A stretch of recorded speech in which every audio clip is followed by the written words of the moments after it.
ನಮಸ್ತೆ ಸರ್ ನಮಸ್ತೆ. ಯಾವಾಗ ಆರಂಭ ಆಯ್ತು ಬರೋದು Shankar natural? Sir Shankara naturals ಬಂದು ನಿಮ್ಗೆ ಜನವರಿ 21 ಓಪನ್. ಜನವರಿ 21, 2024. 2.5 ತಿಂಗಳಾಗಿದೆ. 2.5 ತಿಂಗಳಾಗಿದೆ. ಸರ್ ಇದ್ದಿದ್ದಾಗೆ 2 ತಿಂಗಳು ಇದ್ದಿದ್ದಾಗೆ ಒಂದು ಹೌದು ಹೌದು ಇಂಥ ಒಂದು ಬಿಸ್ನೆಸ್ ಮಾಡಬೇಕು ಅಂತ ಐಡಿಯಾಸ್ ಆಗ್ತದೆ ಸರ್. ಅದು ಇದ್ದಕ್ಕಿದ್ದಂಗೆ ಶುರುವಾದಂತ ಒಂದು ಕನಸು.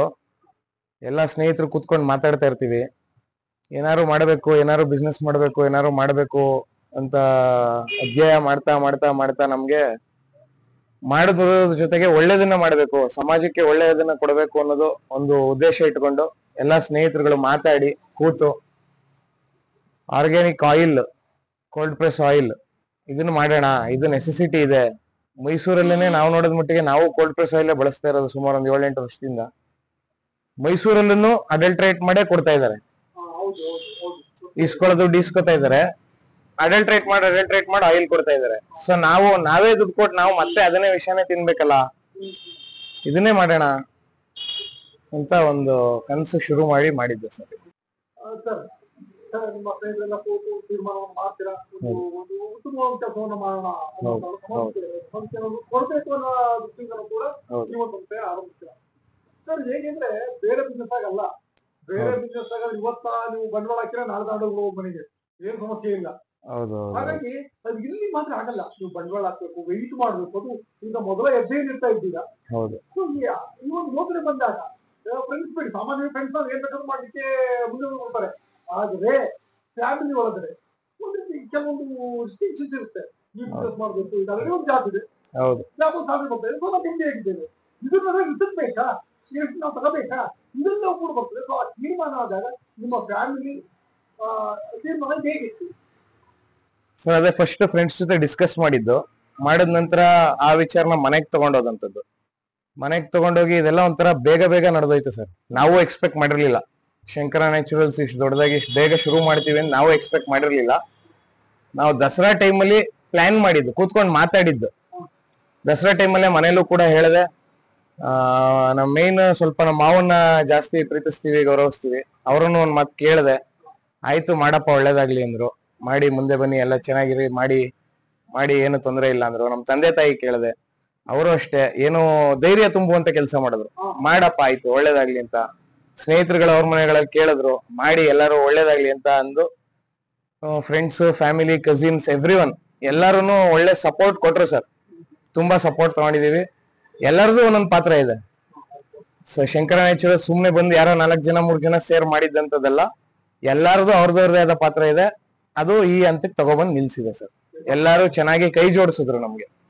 ಆರಂಭಿಕ ಹಂತದಲ್ಲಿ ಸ್ವಲ್ಪ ಧೈರ್ಯ ತುಂಬುವಂತ ಕೆಲಸ ಮಾಡ್ಬೇಕು ಜನಗಳು, ಅದನ್ನ ಚೆನ್ನಾಗಿ ಮಾಡಿದ್ರು. 1-2-3 ಜನ ಕಸಿನ್ಸ್ ಇದಾರೆ, ಅವರು ಈ ತರ B2B B2C ಕಸ್ಟಮರ್ ಬಿಸ್ನೆಸ್ ಅಲ್ಲೇ ಇದಾರೆ. ಅವರು ಅದ್ರ ಪ್ರಾಫಿಟ್ ಏನು, ಲಾಸ್ ಏನು, ಯಾವ ತರ ಮಾಡ್ಬೇಕು, ನೀನು ಬಿಲ್ಲಿಂಗ್ ಯಾವ ತರ ಇರಬೇಕು, ಸಾಫ್ಟ್ವೇರ್ ಏನ್ ಮಾಡ್ಬೇಕು, GST ಆಡಿಟ್ ಯಾವ ತರ ನಡೆಸ್ಬೇಕು, ಸ್ಟಾಕ್ ಹೇಗ್ ತಗೋಬೇಕು, ಬಿಲ್ಸ್ ಹೇಗ್ ಮೇಂಟೈನ್ ಮಾಡ್ಬೇಕು, ಪ್ರತಿಯೊಂದನ್ನು ಐಡಿಯಾ ಕೊಟ್ರು, ಗೈಡ್ ಮಾಡಿದ್ರು. ಪ್ರತಿಯೊಂದು ಸ್ಟೆಪ್ ಅಲ್ಲೂ ಚೆನ್ನಾಗಿ ಸಪೋರ್ಟ್ ಮಾಡಿ. ಫ್ಯಾಮಿಲಿಲಿ ಅಷ್ಟೇ ಸರ್, ಏನಾದ್ರು ಮಾಡ್ತೀವಿ ಅಂದ್ರೆ ನಿಮ್ ಮನಸ್ಪೂರ್ವಕವಾಗಿ ಮಾಡ್ಬೇಕು ಅಂತ ಆಸೆ ಇದೆಯಾ ಮಾಡಿ ಅಂತಾನೆ ನಮ್ ತಂದೆ ತಾಯಿ ಆಗ್ಲಿ, ನಮ್ ಸಿಸ್ಟರ್ ಆಗ್ಲಿ, ನಮ್ ದೊಡ್ಡಮ್ಮ ಆಗ್ಲಿ, ಪ್ರತಿಯೊಬ್ರು. ನಮ್ದು ಜಾಯಿಂಟ್ ಫ್ಯಾಮಿಲಿ, ಒಟ್ಟು ಕುಟುಂಬ. ನಾವು ಮನೇಲೆ 20 ಜನ ಇದೀವಿ, ದೊಡ್ಡ ಕುಟುಂಬ ಅದು. 20 ಜನದಲ್ಲಿ ಯಾರು ಭಿನ್ನಾಭಿಪ್ರಾಯ ವ್ಯಕ್ತಪಡಿಸ್ಲಿಲ್ಲ. ಎಲ್ಲಾರು ಸಹಮತ ಕೊಟ್ಟು ಮಾಡಿ ಒಳ್ಳೇದಾಗ್ಲಿ, ಮುಂದೆ ಬನ್ನಿ, ಏನೋ ಒಂದ್ ಮಾಡಿ. ನೀವ್ ಹೇಳ್ದಂಗೆ ಏನೋ ಮಾಡ್ತಾ ಇದೀಯಾ, ಮಧ್ಯದಲ್ಲಿ ಯಾಕೆ ಏನೋ ಮಾತುಗಳು ಬಂದ್ರು ಆಯ್ತು ಮಾಡಿ, ಏನೋ ಇದನ್ನ ಯಾರು ನೋಡ್ತಾರೆ, ಹೆಂಗೆ ಏನು ಎತ್ತ, ಆ ಪ್ರಶ್ನೆಗಳವ್ರಿಗೆ. ಈಗ ಏನೋ ನೀವು ಕೇಳಿದ ಪ್ರಶ್ನೆ ನಿಜ. ಸ್ನೇಹಿತರು ಸೇರ್ತೀರಾ, ಏನ್ ಮಾಡ್ತೀರಾ ಅಂದ್ರು ಮಾಡಿ ಅಂತೀರಾ, ಧೈರ್ಯ ಕೊಡ್ತಾರೆ ಸ್ನೇಹಿತರು ಅಂತ. ಅವ್ರ ಮನ್ಸಲ್ಲೂ ಅದೇ, ಏನೋ ತಗೊಬಂದ್ ಬಂಡವಾಳ ಹಾಕಿ ಎಲ್ಲ ನಂಬ್ಕೊಂಡು ಕೊನೆಯಲ್ಲಿ ಮೋಸ ಆಗ್ಬಿಟ್ರೆ ಏನ್ ಮಾಡ್ತಾರೆ, ಯಾರು ನೋಡ್ಕೋತಾರೆ, ಯಾರು ಮಾಡ್ತಾರೆ, ಯಾರು ಇರ್ತಾರೆ, ಈ ತರದ ಪ್ರಶ್ನೆಗಳಿಗೆ ಅವರೇ ಕೂತು ಆಲೈಸಿ, ಬಿಡಪ್ಪ ಒಳ್ಳೆ ಸ್ನೇಹಿತರಿದ್ದಾರೆ, ಏನ್ ತೊಂದರೆ ಇಲ್ಲ, ನೋಡ್ತಾರೆ, ನಡೆಸ್ತಾರೆ, ಮಾಡ್ಲಿ, ಮುಂದಕ್ಕೆ ಹೋಗ್ಲಿ ಅಂತ ಧೈರ್ಯ ಕೊಟ್ಟು ಮುಂದಕ್ಕೆ ಕರ್ಸಿದ್ರು. ಸರ್ ಈಗ ಆರಂಭ ದಿನಗಳು ಎಕ್ಸ್ಟ್ರಾ ಮಾತನಾಡುವಾಗ ಹೌದು ಬಿಸ್ನೆಸ್ ಹೇಗಿದೆ, ಹೇಗಿರ್ತಾ ಇದೆ sir? Business compare to day 1 or day 10 ಇವತ್ತಿಗೆ ತುಂಬಾ ಚೆನ್ನಾಗಿದೆ ಸರ್. ತುಂಬಾ ಚೆನ್ನಾಗಿದೆ. ಟ್ರೆಮೆಂಡಸ್ ರೆಸ್ಪಾನ್ಸ್ ಇದೆ ನಮ್ಗೆ. ಯಾವಾಗ ಖುಷಿ ಆಯ್ತು ಅಂದ್ರೆ, ಓದಂತ ಕಸ್ಟಮರ್ ಒಂದ್ಸಲ ವಾಪಸ್ ಬಂದು ಈಗ 1 ಲೀಟರ್ ತಗೊಂಡು ಹೋದಂತವ್ರು 3 ಲೀಟರ್ ಕೊಡಿ, 5 ಲೀಟರ್ ಕೊಡಿ, ನಾವು ಬಳಸ್ತಿದ್ವಿ, ಮೈಸೂರಲ್ಲೇ ಬೇರೆ ಕಡೆ ತಗೋತಿದ್ವಿ, ಈ ತರ ಆಯಿಲ್ ಸಿಕ್ಕಿಲ್ಲ, ಮೊನ್ನೆ ಒಬ್ರು ಡಾಕ್ಟರ್ ಬಂದಿದ್ರು ಪಾಪ, ನಿರಂಜನ್ ಅಂತ ಡಾಕ್ಟರ್ ಹೆಸರು.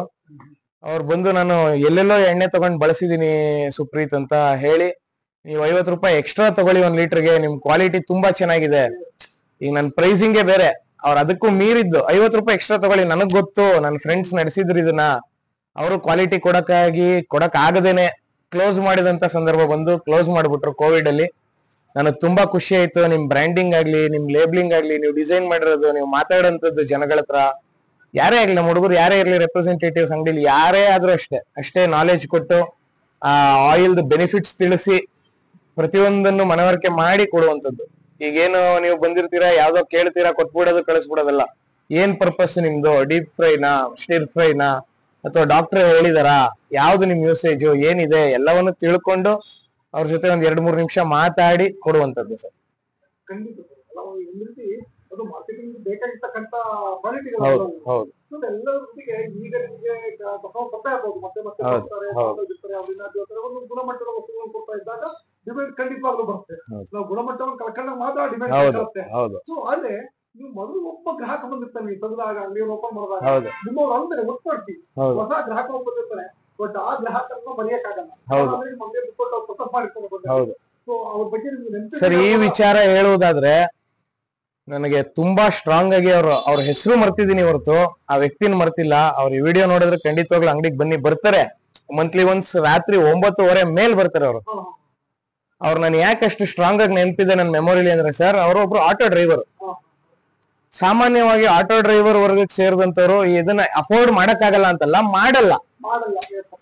ಈ 150 ರೂಪಾಯಿಗೆ ಎಣ್ಣೆ ಸಿಗಬೇಕಾದ್ರೆ ಇದನ್ನ ಮಾಡಲ್ಲ, ಅಫೋರ್ಡ್ ಮಾಡಲ್ಲ. ಅವರು ಯಾವ್ದೋ ಒಂದು ಮೈಸೂರು ಪೇಂಟ್ಸ್ ಅಲ್ಲಿ ಮಾರ್ಕೆಟಿಂಗ್ ಮ್ಯಾನೇಜರ್ ಆಗಿದ್ರಂತೆ. ಯಾವ್ದೋ ಒಂದು ಸಂದರ್ಭದಲ್ಲಿ ಕೆಲಸ ಕಳ್ಕೊಂಡು ಆಟೋ ಡ್ರೈವರ್ ಆಗಿದ್ದಾರೆ. ಅವರು ಬಂದು ಪ್ರಾರಂಭಿಕ ಅಂತ ಅಂದ್ರೆ ನಾವಿನ್ನು ಅಂಗಡಿನೂ ತೆಗೆದಿಲ್ಲ, ಮಿಷಿನ್ ಬರುವಂತದ್ದು, ಸೆಟಪ್ ಮಾಡುವಂತದ್ದು, ನಾವು test and trial and error, ಎಷ್ಟು ಹಾಕಿದ್ರೆ ಎಷ್ಟು ಬರುತ್ತೆ ಏನು, ಆ ಫೇಸ್ ಅಲ್ಲಿ ಇದ್ವಿ ಡಿಸೆಂಬರ್ ಅಲ್ಲಿ. ಆ ಡಿಸೆಂಬರ್ ಟೈಮ್ ಅಲ್ಲೇ ಒಂದು ಭಾನುವಾರ, ನಾವು ಭಾನುವಾರ ಯೂಶಲಿ ಅಂಗಡಿಲಿ ಇರ್ತೀವಿ, ಭಾನುವಾರ ಬಂದು ನಮ್ ಜೊತೆ ಮಾತಾಡಿ ಒಂದ್ ಅರ್ಧ ಗಂಟೆ ಅವರೇನೆ, ನೀವು ಯುವಕರೆಲ್ಲ ಶೇರ್ ಮಾಡ್ತಾ ಇದೀರಾ, ತುಂಬಾ ಒಳ್ಳೇದಾಗ್ಲಿ, ಇದು ತುಂಬಾ ಬೆನಿಫಿಟ್ಸ್ ಇದೆ, ಆ ಆಸ್ಪತ್ರೆಗೆ ಕೊಡುವಂತ ದುಡ್ಡು ತಪ್ಪಿಸ್ಬೇಕು, ನಾವು ಆಯಿಲ್ಗೆ ಎಕ್ಸ್ಟ್ರಾ ಕೊಡೋಣ. ನಾನು ಎಲ್ಲಾ ಆಟೋ ಡ್ರೈವರ್ಗಳಿಗೂ ಹೇಳ್ತೀನಿ, ನಿಂಗೆ ತಲೆ ಕೆಟ್ಟಿದೆ, ನಿಂಗೆ ಹುಚ್ಚು ಅದ್ರಲ್ಲಿ ಬೇರೆ ಇದೆಯಾ ಅಂತ ನನ್ನನ್ನು ಪ್ರಶ್ನೆ ಮಾಡ್ತಾರೆ. ಬಟ್ ನನಗ್ ಗೊತ್ತು ಈ ಆಯಿಲ್ ಇಂದ ತುಂಬಾ ಒಳ್ಳೇದಿದೆ, ಬೆನಿಫಿಟ್ಸ್ ಅಷ್ಟಿದೆ. ಅವರು ಲಿಟ್ರಲಿ ಒಂದು 40 to 45 ಮಿನಿಟ್ಸ್ ಅವ್ರು ಬಂದಿದ್ದೆ 9:15 ರಾತ್ರಿ, 10:30, 10:15 ನಮ್ ಜೊತೆ ಕಾಲ ಕಳೆದು ಏನೇನು ಮಾಹಿತಿ ಅವ್ರಿಗೆ ಗೊತ್ತು. ಮಾರ್ಕೆಟಿಂಗ್ ಅಲ್ಲೂ ಅಷ್ಟೇ, ಅವ್ರು ಮಾರ್ಕೆಟಿಂಗ್ ಫೀಲ್ಡ್ ಅಲ್ಲಿ ಇದ್ದಿದ್ದಂತೆ. ಮಾರ್ಕೆಟಿಂಗ್ ಹೇಗ್ ಮಾಡ್ಬೇಕು ಏನು ಎತ್ತ, ತುಂಬಾ ತುಂಬಾ ಒಳ್ಳೆ ಮನುಷ್ಯ ಸರ್ ಅವರು. ಅಯ್ಯಪ್ಪ ಆಟೋ ಡ್ರೈವರ್ ಆಗಿರ್ಬೋದು ವೃತ್ತಿಪರವಾಗಿ, ಬಟ್ ಅವ್ರು ಕೊಟ್ಟಂತ ಮಾತುಕತೆ ಸಲಹೆಗಳು ಅವತ್ತಿಗೆ ತುಂಬಾ ಧೈರ್ಯ ಕೊಡ್ತು ನಮ್ಗೆ. ಈ ತರ ಎಲ್ಲರೂ ಬದಲಾದ್ರೆ ನಮ್ಗೆ ಸಿಕ್ಕಾಪಟ್ಟೆ ಒಳ್ಳೇದು. ಈಗ ನಾನು ಅಷ್ಟೇ ಸರ್, ಬಿಸ್ನೆಸ್ ಮಾಡ್ತಾ ಬಂದಿದೀವಿ, ದುಡ್ಡು ಮಾಡ್ಬೇಕು ಅನ್ನೋ ಒಂದೇ ಉದ್ದೇಶದಿಂದ ಬರ್ಲಿಲ್ಲ, ಎಲ್ಲರಿಗೂ ಒಳ್ಳೇದಾಗ್ಬೇಕು. ಈಗ ನಮ್ಗೇನು, ನಮ್ಗೆ ಇಲ್ಲಿ ಏನ್ ಬರುತ್ತೆ ಆದಾಯ ಅದು ನಂಬ್ಕೊಂಡೇ ಇಲ್ಲ, ಎಲ್ಲರಿಗೂ ಒಂದೊಂದು ಸೋರ್ಸ್ ಇದೆ. ಬಟ್ ಒಳ್ಳೇದ್ ಆಹಾರ ಕೊಡ್ಬೇಕು, ಸಮಾಜಕ್ಕೆ ಒಳ್ಳೆ ಕೊಡುಗೆ ಕೊಡ್ಬೇಕು ಅಂತಾನೆ ಶುರು ಮಾಡಿದ್ದಂತೂ ನಿಜ. ಅದಕ್ಕೆ ಶಿವನ ಹೆಸರು ಶಂಕರ ಅಂತಾನೆ ಶುರು ಮಾಡಿದೀವಿ. ದೇವರಿಂದ ಎಲ್ಲ ಪ್ರಾರಂಭ ಆಗ್ಬೇಕು ಅಂತ, ಎಲ್ಲ ಒಳ್ಳೇದಾಗ್ಲಿ ಅಂತಾನೆ ಮಾಡಿರೋದು. ಆ ಕಸ್ಟಮರ್ನ ನಾನು ಮರೆಯಲ್ಲ ಸರ್. ಅವರು ಸಿಕ್ಕಾಪಟ್ಟೆ ನಾಲೆಜ್ ಇಟ್ಕೊಂಡು ನಮಗೂ ಹಂಚಿ ಅವರು ಅವೇರ್ನೆಸ್ ಕ್ರಿಯೇಟ್ ಮಾಡಿದ್ದಾರೆ ಬೇರೆಯವ್ರಿಗೆ. ಖಂಡಿತ ಅಂತ ಕಸ್ಟಮರ್ ಆಕ್ಚುಲಿ ಬದಲಾಗಬೇಕಾದಂತವ್ರು ಅವರು. ಹೌದು, ಅವರು ಬದಲಾದಾಗ ಮಾತ್ರ ಹೌದು, ಈ ಒಂದು ಅವೇರ್ನೆಸ್ ಮಾಡ್ತಕ್ಕಂಥ ಕೆಲಸಕ್ಕೆ ಒಂದು ಬೆಲೆ ಬರ್ತದೆ. ಯಾಕಂದ್ರೆ ನೀವು ಹಣ ಮಾಡ್ಬೇಕು ಅಂದ್ರೆ ಬೇರೆ ಬೇರೆ ಉದ್ಯಮಗಳಿದೆ, ರಿಯಲ್ ಎಸ್ಟೇಟ್ ಇದೆ, ಹೋಟೆಲ್ ಉದ್ಯಮ ಇದೆ, ಮತ್ತು ಬೇರೆ ಬೇರೆ ಇದ್ದಾರೆ. ಇವತ್ತು ಇಲ್ಲಿ ಬಂದಾಗ ತಾವೇ ಬೇಕು, ಗುಣಮಟ್ಟವನ್ನ ಕಾಪಾಡ್ಕೊಂಡು ಹೋಗ್ಬೇಕು. ಸರ್, ನಂತರ ಇನ್ನೊಂದ್ರೆ ನೀವು ಅಲ್ಲೇ ಹೇಳ್ತಿದ್ರಿ 150 ಒಳಗಡೆ ಸಿಗುತ್ತೆ ಅಂತ. ಖಂಡಿತ 150, 120 ಎಷ್ಟು ಪ್ರಕಾರ ಸಿಗುತ್ತೆ ಹೇಳಿ.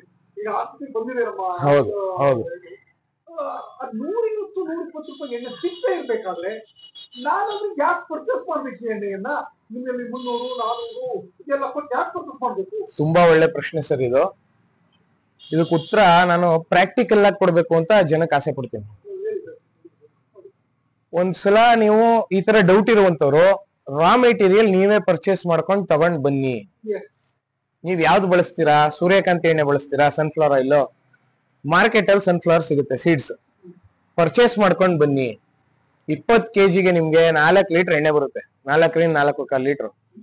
ಕೆಲವು ಸಲ ಸೀಡ್ಸ್ ವೇರಿ ಆದಾಗ 5 ಲೀಟರ್ ಬರುತ್ತೆ, 20 ಕೆಜಿಗೆ ಬರುತ್ತೆ ಅಷ್ಟು. 4 ರಿಂದ 5 ಒಂದು ಹಾ, 20 ಕೆಜಿಗೆ 4 ರಿಂದ 5 ಲೀಟರ್ ಮಾರ್ಜಿನ್ ಅದು ಬಫರ್ ಮಾರ್ಜಿನ್.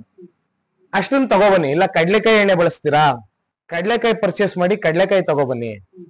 ಅದು ಅಷ್ಟೇ, ನಿಮ್ಗೆ 4 ಲೀಟರ್ ಎಣ್ಣೆ ಬಂದ್ರೆ ಜಾಸ್ತಿ 3 ಕೆಜಿಗೆ 1 ಲೀಟರ್ ಬರುತ್ತೆ.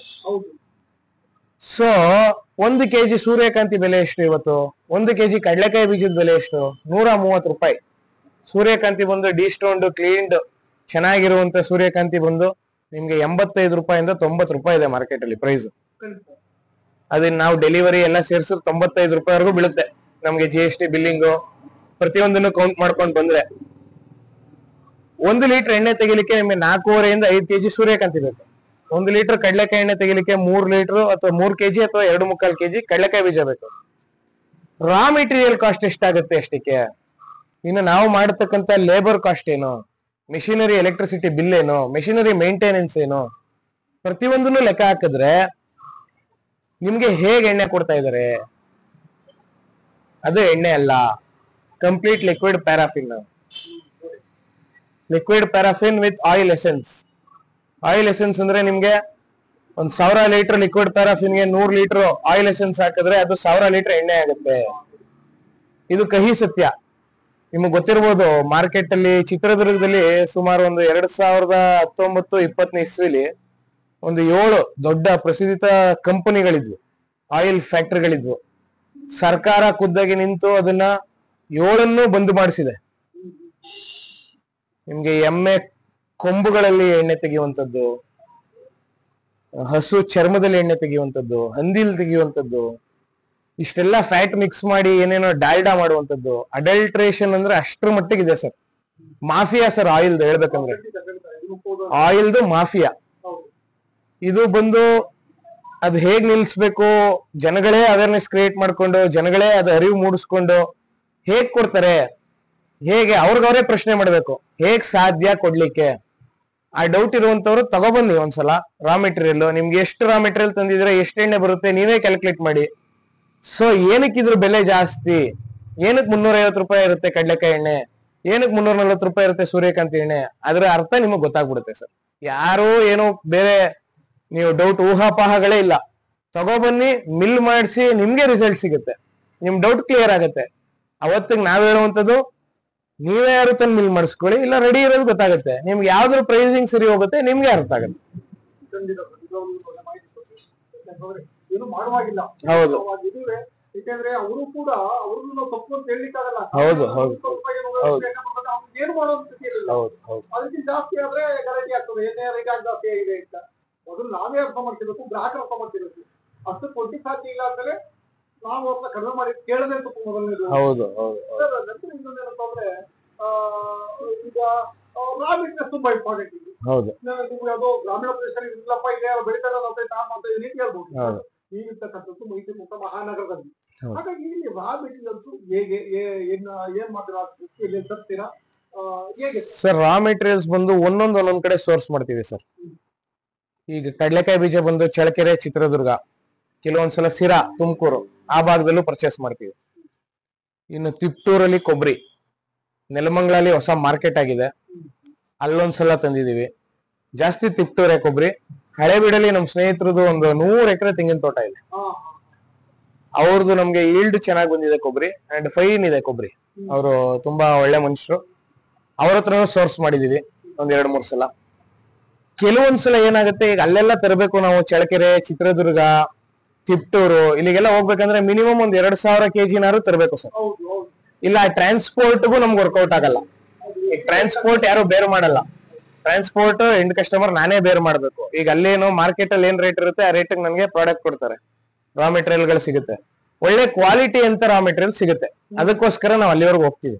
ಈಗ ಇಲ್ಲಿ ಲೋಕಲ್ ಕೊಬ್ಬರಿ ಸಿಗುತ್ತೆ, ಒಂದು 100 ಕೊಬ್ಬರಿ ತಗೊಂಡು ಓಪನ್ ಮಾಡಿದ್ರೆ 50 ಕೊಬ್ಬರಿ ಹೊಟ್ಟೋಗಿರುತ್ತೆ, ಬೂಸ್ಟ್ ಬಂದಿರುತ್ತೆ. ಸೊ ಆ ಲಾಸ್ ಬೇರ್ ಮಾಡೋ ಬದಲು ಟ್ರಾನ್ಸ್ಪೋರ್ಟೇಶನ್ ಬೇರ್ ಮಾಡಿದ್ರೆ ನಮ್ಗೆ ಒಳ್ಳೆ ಮೆಟೀರಿಯಲ್ ಸಿಗುತ್ತೆ. ಅಂಡ್ ಅಲ್ಲಿ ತಿಪ್ಟೂರು ಭಾಗದಲ್ಲಿ ಏನಾಗುತ್ತೆ, ಎಣ್ಣೆ ಈಲ್ಡ್ ಚೆನ್ನಾಗಿ ಸಿಗುತ್ತೆ, ಕ್ವಾಲಿಟಿ ಆಫ್ ದ ಕೊಬ್ಬರಿ ತುಂಬಾ ಚೆನ್ನಾಗಿರುತ್ತೆ. ಈ ನೇಟಿವ್ ಕೊಬ್ಬರಿಗಳಿಗೆ, ಇಲ್ಲಿ ನಮ್ ಲೋಕಲ್ ಕೊಬ್ಬರಿಗಿಂತ ಅಲ್ಲಿ ಕೊಬ್ಬರಿ ತುಂಬಾ ಚೆನ್ನಾಗಿರುತ್ತೆ. ಸೊ ಅಲ್ಲಿಂದ ಸೋರ್ಸ್ ಮಾಡ್ತೀವಿ. ಕೆಲವೊಂದ್ಸಲ ಅರ್ಜೆಂಟ್ ಇರುತ್ತೆ. ಈಗ ಚಳ್ಳಕೆರೆ ಲೋಡ್ಗೆ ಹೇಳಿದೀವಿ, ಅದು 2500 ಕೆಜಿ ಬರುತ್ತೆ.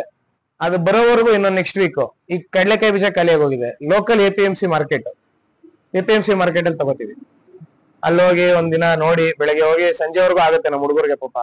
ನೀಟಾಗಿ ಟೆಸ್ಟ್ ಮಾಡಿಸಿ, ಮಾಯಿಶ್ಚರ್ ಕಂಟೆಂಟ್ ಚೆಕ್ ಮಾಡಿ ತಗೊಬಂದು ಅದನ್ನ ಕ್ಲೀನ್ ಮಾಡಿಸಿ, ಇಲ್ಲಿ ಡಿಸ್ಟೋನಿಂಗ್ ಮಾಡಿಸಿ, ಮತ್ತೆ ಅದನ್ನ ಡ್ರೈ ಮಾಡಿಸಿ ಮಾಡುವಂತದ್ದು. ಇದು ರಾ ಮೆಟೀರಿಯಲ್ ಸೋರ್ಸ್ ಮಾಡುವಂತ ಪ್ರೊಸೆಸರ್. ಕೆಲವೊಂದ್ಸಲ ಎಮರ್ಜೆನ್ಸಿ ಇದ್ದಾಗೆ ಕೆಲವು ಎಣ್ಣೆಗಳು, ಯಾವ್ದು ನಿಮ್ಗೆ ಎಳ್ಳೆಣ್ಣೆ, ಹುಚ್ಚೆಳ್ಳೆಣ್ಣೆ, ಇವೆಲ್ಲ ಕಮ್ಮಿ ಯೂಸೇಜ್. ಇದನ್ನೆಲ್ಲ ನಾವು 2000 kg 3000 kg ತನಕ ಸ್ಟಾಕ್ ಮಾಡ್ಕೊಳಕ್ ಆಗಲ್ಲ, ನಮಗ್ ಲಾಸ್ ಆಗುತ್ತೆ. ಅಂಡ್ ಪ್ರೈಸ್ ಕೂಡ ಜಾಸ್ತಿ. ಎಳ್ಳದಾಗ್ಲಿ ಹುಚ್ಚೆಳ್ಳದಾಗ್ಲಿ ತುಂಬಾ ಬೆಲೆ. ಈಗ 1 kg ಎಳ್ಳು ಬೆಲೆ 175 ರೂಪಾಯಿ. ಅದನ್ನ ತಗೊಬಂದು 200 kg ಸ್ಟಾಕ್ ಮಾಡ್ರೆ ಅಷ್ಟು ಮೂವ್ಮೆಂಟ್ ಇರಲ್ಲ. ಅದು ತಿಳಿದಿರುವಂತವ್ರು ಮಾತ್ರ ಎಳ್ಳೆಣ್ಣೆ ಬಳಸೋದು, ದೀಪಕ್ಕಾಗ್ಲಿ ಅಥವಾ ಆಹಾರಕ್ಕಾಗ್ಲಿ ಹೇಳಿರ್ತಾರೆ ಡಾಕ್ಟರ್ಗಳು, ಅಂತವ್ರು ಬಳಸ್ತಾರೆ. ಸೊ ಅದನ್ನ ನಾವು ಲೋಕಲ್ ಅಲ್ಲೇ ಸೋರ್ಸ್ ಮಾಡೋದು. ಲೋಕಲ್ APMC ಮಾರ್ಕೆಟ್ ಗಳಿರುತ್ತಲ್ಲ, ಅಲ್ಲೇ ಸೋರ್ಸ್ ಮಾಡೋದು. ಅಷ್ಟು ಮಾತ್ರ ತಗೋತೀವಿ, ಅಷ್ಟು ಮಾತ್ರ ಮಿಲ್ ಮಾಡ್ತೀವಿ, ಅಷ್ಟು ಮಾತ್ರ ಯೂಸ್ ಮಾಡ್ತೀವಿ. ನಂತರ ಸಾಮಾನ್ಯವಾಗಿ ಏನಾಗುತ್ತೆ ಅಂದ್ರೆ ಎಣ್ಣೆ ಬರ್ತಾರೆ ಕೆಲವರು, ನಾವು ಕರಾವಳಿ ಭಾಗಕ್ಕೆ ಹೋದ್ರೆ ತೆಂಗಿನ ಎಣ್ಣೆ, ನಾವು ಅದೇ ಮೇಲ್ ನಮ್ ಘಟ್ಟ ಪ್ರದೇಶಕ್ಕೆ ಹೋದ್ರೆ ನಾವು ಕಡಲೆಕಾಯಿ ಮತ್ತೆ ಬೇರೆ ಬೇರೆ ಎಣ್ಣೆಗಳು. ಇಲ್ಲಿ ನಾನು ಹೇಳೋದಂದ್ರೆ ಈಗ ಕಡಲೆಕಾಯಿ ಮತ್ತೆ ಕೋಕೋನಟ್ ಆಯಿಲ್ ಇದೆ, ಏನ್ ವ್ಯತ್ಯಾಸ ಏನಾದ್ರೆ ಯಾವ್ದು ಬೆಳೆಸಿದ್ರೆ ಸೋಪ್ ಬೆಸ್ಟ್ ಅಂತ ಎಲ್ಲವೂ ಮಿಕ್ಸ್ ಮಾಡಿ ಹೋಗ್ತಕ್ಕೆ ಹೇಗೆ? ಸರ್, ಎಣ್ಣೆ ಅನ್ನೋದು ಎಲ್ಲವನ್ನೂ ಬಳಸ್ಬೇಕು. ನಮ್ಮನ್ನ ಕೇಳೋದಾದ್ರೆ ಕೊಬ್ಬರಿ ಎಣ್ಣೆಯಲ್ಲಿ ಕೊಬ್ಬರಿ ಎಣ್ಣೆದೇ ಆದಂತ ಮಹತ್ವಗಳಿದಾವೆ, ಕಡಲೆಕಾಯಿ ಎಣ್ಣೆದೇ ಆದಂತ ಮಹತ್ವಗಳಿದಾವೆ. ಬಟ್ ಮಿಕ್ಸ್ ಮಾಡುವಂತದ್ದು ಒಳ್ಳೇದಲ್ಲ. ಕೆಲವ್ರನ್ನ ನೋಡಿದೀನಿ ಆಯಿಲ್ ಮಿಲ್ಗಳಲ್ಲಿ ಲಾಭ ಮಾಡುವಂತ ಆಸೆಗೆ ಕಡಲೆಕಾಯಿ ಎಣ್ಣೆ ತೆಗಿಬೇಕಾದ್ರೆ ಒಂದ್ 4 ಪೀಸ್ ಕೊಬ್ಬರಿ ಹಾಕುವಂತದ್ದು, ಎಣ್ಣೆ ಈಲ್ಡ್ ಜಾಸ್ತಿ ಬರುವಂತ ಉದ್ದೇಶಕ್ಕೆ. ಇದು ಮಾಡುವುದು ಒಳ್ಳೇದಲ್ಲ ಸರ್. ಸಪ್ರೇಟ್ ನೀವು ಎಣ್ಣೆ ಒಗ್ಗರಣೆ ಹಾಕ್ಬೇಕಾದ್ರೆ ಬಳಸಿ, ಏನಾಗಲ್ಲ. ಎಕ್ಸ್ಟ್ರಾಕ್ಟ್ ಮಾಡ್ಬೇಕಾದ್ರೆ ಎರಡನ್ನೂ ಮಿಕ್ಸ್ ಮಾಡಿ ತೆಗಿಬಾರದು, ಬೇರೆ ಬೇರೆನೆ ಇರ್ಬೇಕು. ಎಣ್ಣೆ ಕೆಡುತ್ತೆ, ಎಣ್ಣೆ ನೊರೆ ಬರುತ್ತೆ. ರಾ ಮೆಟೀರಿಯಲ್ ಮಿಕ್ಸ್ ಆಗ್ಬಾರ್ದು ಸರ್, ರಾ ಮೆಟೀರಿಯಲ್ ಮಿಕ್ಸ್ ಆಗ್ಬಾರ್ದು. ಈಗ ನೀವ್ ಹೇಳಿದಂತೆ ಕೆಲವ್ರ ಮನೇಲಿ, ಈಗ ನಮ್ಮ ಮನೇಲೆ ಉದಾಹರಣೆ ತಗೊಳ್ಳೋದಾದ್ರೆ, ಕೆಲವೊಂದು ಅಡಿಗೆಗಳಿಗೆ ಕಡಲೆಕಾಯಿ ಎಣ್ಣೆನೆ ಬಳಸೋದು. ಈ ಕರಿಯುವಂತ ಪದಾರ್ಥ, ಈಗ ನೀವು ಪೂರಿ ಆಗ್ಲಿ, ವಡೆ ಆಗ್ಲಿ, ಬೋಂಡ ಆಗ್ಲಿ, ಬಜ್ಜಿ ಆಗ್ಲಿ, ಅದಕ್ಕೆಲ್ಲ ನೀವು ಕಡಲೆಕಾಯಿ ಎಣ್ಣೆನೆ ಬಳಸ್ಬೇಕು. ಕೊಬ್ಬರಿ ಎಣ್ಣೆ ಬಳಸಿದ್ರೆ ಹುಕ್ಕಿ ಜಾಸ್ತಿ ಇದಾಗಿ ಸ್ಮೋಕ್ ಪಾಯಿಂಟ್ ಕಮ್ಮಿ ಇರುವಂತ ಉದ್ದೇಶದಿಂದ ನಿಮ್ಗೆ ಎಣ್ಣೆ ಬೇಗ ನೊರೆ ಉಕ್ಕು ಬಿಡುತ್ತೆ. ಅದಕ್ಕೆ ಅದರದೇ ಆದ, ಈ ಕೆಲವ್ರಿಗೆ ಕೊಬ್ಬರಿ ಎಣ್ಣೆ ಸ್ಮೆಲ್ ಆಗಲ್ಲ ಅಂತಾರೆ, ಅಂತವ್ರು ಕಡಲೆಕಾಯಿ ಎಣ್ಣೆ ಬಳಸ್ತಾರೆ. ಕೆಲವರು ನಮ್ಗೆ ಎರಡೂ ಆಗ್ತಾ ಇಲ್ಲ, ಅವ್ರಿಗೆ ಸೂರ್ಯಕಾಂತಿ ಎಣ್ಣೆ ಇದೆ. ಸೊ ನಮ್ಮಲ್ಲೇನು ಪ್ಯೂರಿಟಿ ಕಾಪಾಡ್ಕೊಳ್ಳೋದಕ್ಕೆ ಯಾರ್ಯಾರ ಕಸ್ಟಮರ್ಗೆ ಏನೇನ್ ಬಳಸ್ತಾರೆ ಆ ಭಾಗ, ನೀವ್ ಹೇಳ್ದಂಗೆ ಮಲೆನಾಡಲ್ಲಿ ಏನಕ್ಕೆ ಅದನ್ನ ಬಳಸ್ತಾರೆ, ಅವ್ರ ಕರಾವಳಿ ಭಾಗದಲ್ಲಿ ಅವ್ರ ಕೊಬ್ಬರಿ ಜಾಸ್ತಿ ಇದೆ, ಅವ್ರು ಎಲ್ಲದಕ್ಕೂ ಕೊಬ್ಬರಿ ಎಣ್ಣೆನೆ ಅವಾಗಿಂದನೂ ಬಳಸೋದು. ಕೇರಳಕ್ಕೆ ಹೋದ್ರು ನೀವು ಅಷ್ಟೇ, ಕಂಪ್ಲೀಟ್ ಕೊಬ್ಬರಿ ಎಣ್ಣೆನೆ. ಸೊ ಅದು ಬಾಡಿ ಟೈಪ್ ಸರ್. ಈಗ ನೀವು ಸಡನ್ ಆಗಿ ಬಂದು ಕೊಬ್ಬರಿ ಎಣ್ಣೆ ಬಳಸಿದ್ರೆ ಡಿಸೆಂಟ್ರಿ ಆಗುವಂತದ್ದು ಇದೆ, ಎಕ್ಸಸ್ ಆಫ್ ಹೀಟ್ ಆಗಿ. ಸೊ ಅಡ್ಜಸ್ಟ್ ಆದಂಗೆ ಬಾಡಿ ಟೈಪ್ ಹೇಗಿರುತ್ತೆ ಅವ್ರವ್ರ ಹತ್ರ ಬಳಸ್ತಾರೆ. ಸರ್, ಈ ಒಂದು ಗ್ರಾಹಕರನ್ನ ಮಾಡುತ್ತಾರೆ ಕೆಲವೊಂದು, ಅಂದ್ರೆ ಈ ಕಾರಣ ಎಣ್ಣೆ ಬಗ್ಗೆ ಕೆಲವು ಕಂಪ್ಲೇಂಟ್ಸ್ ಅಥವಾ ಮಾಹಿತಿ ಕೊಡ್ತಾರ ಗೊತ್ತಿಲ್ಲ ನಮಗೆ. ಸೊ ನಾನು ನಿಮ್ಮನ್ನ ನೇರವಾಗಿ ಕೇಳ್ತಿರ್ತೇನೆ, ನಾನು ನಿಮ್ಮ ಹತ್ರ ಹೇಳ್ತಾ ಇದ್ದೀನಿ. ಹೇಳಿ ಸರ್. ಏನಂದ್ರೆ ಈ ಕಡಲೆಕಾಯಿ ಎಣ್ಣೆಯನ್ನು ಬಳಸ್ತೇನೆ, ಆದ್ರೆ ಕಡಲೆಕಾಯಿ ಸ್ಮೆಲ್ ಬರುತ್ತೆ. ಕಡಲೆಕಾಯಿ ಸ್ಮೆಲ್ ಬರುತ್ತೆ. ಓಕೆ. ಸುವಾಸನೆ ಏನು ಪರಿಮಳ ಇದೆ ಕಡಲೆಕಾಯಿದು, ಪರಿಮಳ ಬರುತ್ತೆ ತಿನ್ಬೇಕಾದ್ರೆ ತುಂಬಾ ಇರಿಟೇಟ್ ಆಗುತ್ತೆ. ಓಕೆ. ಅದು ಬರಬಾರ್ದು, ಹೇಗೆ ಸರ್, ಅದು ಬರ್ದೇ ಇರುವಂತದ್ದು ನನ್ನ ಪ್ರಕಾರ ಕೋಲ್ಡ್ ಪ್ರೆಸ್ಡ್ ಎಣ್ಣೆನೆ ಅಲ್ಲ. ಈ ಕಡಲೆಕಾಯಿ ಎಣ್ಣೆ ಅಂದ್ರೆ ಕಡಲೆಕಾಯಿ ಮಹತ್ವ ಇರ್ಲೇಬೇಕು ಅದ್ರಲ್ಲಿ. ಈ ಬೇರೆ ಏನೋ ಬರ್ತಾ ಇದೆ, ಅದ್ರದ್ದು ವಾಸನೆ ಇಲ್ಲ, ಸ್ಮೆಲ್ ಇಲ್ಲ, ಏನೋ ಟೇಸ್ಟ್ ಸಿಗ್ತಾ ಇಲ್ಲ ಅಂದ್ರೆ ಅಡಲ್ಟ್ರೇಟ್ ಆಗಿದೆ ಅಂತಾನೆ ಅರ್ಥ. ನಿಮಗೆ ಒಗ್ಗರಣೆ ಹಾಕಿದ ತಕ್ಷಣ ಕಡಲೆಕಾಯಿ ವಾಸನೆ ಬಂದ್ರೇನೆ ಅದು ಪ್ಯೂರ್.